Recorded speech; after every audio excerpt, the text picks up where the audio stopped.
How's it going, everybody? We are doing a little bit different format today. Figured I'd try a little different background.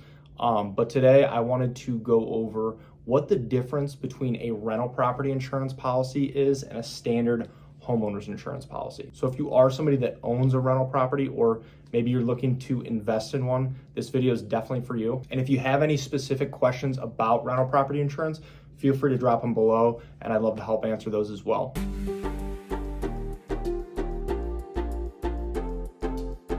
Thank you for stopping by. My name is Brian.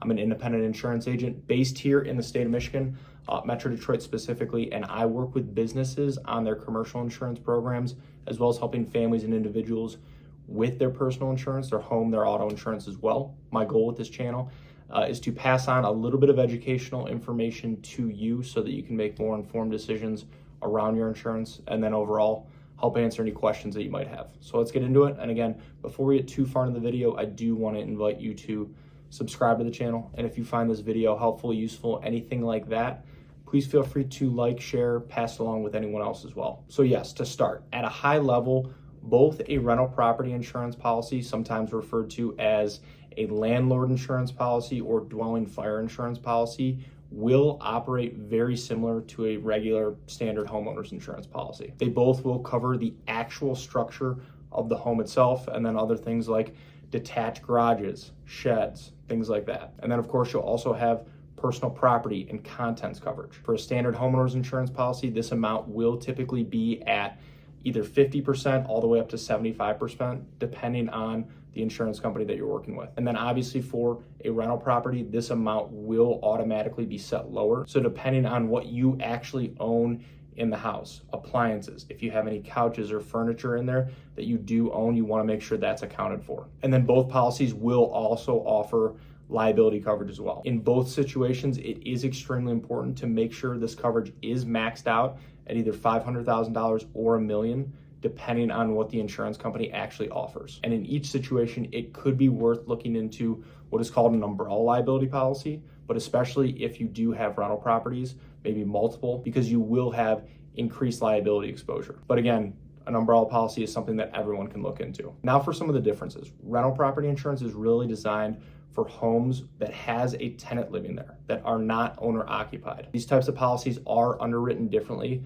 by the insurance companies. And if you don't have them underwritten correctly, and you have them written as just a standard homeowners policy, and you have a claim, the claim could potentially be denied. So again, it is very important, if the home is a rental property, to make sure that it is underwritten as such, usually again, as a dwelling fire insurance policy. And then one similarity between the two is that you do want to make sure the property is insured to its replacement cost value. This amount can be different than the market value, which is what you could maybe sell it for in today's real estate market. The replacement cost is what it would take to completely rebuild your home from the ground up. So if there ever is a worst case scenario, a total loss, it is extremely important that you have this replacement cost as accurate as possible. And then next, a little specific to rental property insurance policies. Make sure that the named insured does accurately reflect how you have the home deeded. It can be common for a lot of these rental properties to be deeded to an LLC. So it is important to make sure that you do have the LLC listed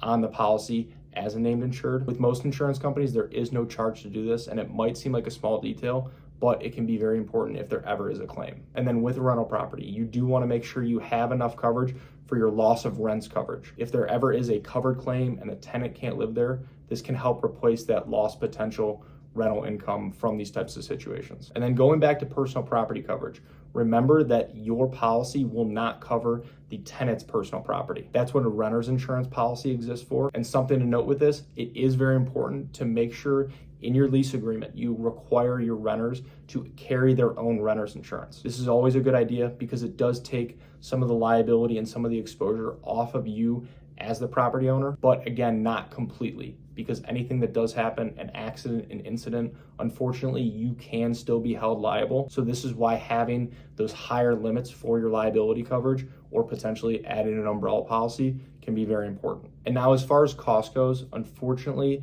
a rental property insurance policy will typically be a little bit more expensive than a traditional homeowner's policy. The insurance companies see this as a higher risk exposure when you aren't the actual one living there on a day-to-day basis. So as you can see, rental property insurance and a homeowner's policy will be built on very similar foundations, and a lot of the coverages will be the same, but they are definitely not interchangeable. And it is important to make sure that you do have the right coverage in place if your home is being rented out. So thank you for watching. And if you are looking for help with your rental property insurance or just insurance in general, I would love the opportunity to see if our team can help. There are a lot of ways to get a hold of me, and they should all be in the description below. Please feel free to text, call, email, fill out a contact form, whatever's easiest. And if you have any other questions about insurance, please feel free to reach out directly or leave them in the comments below. I would love to help answer those as well. So thank you again.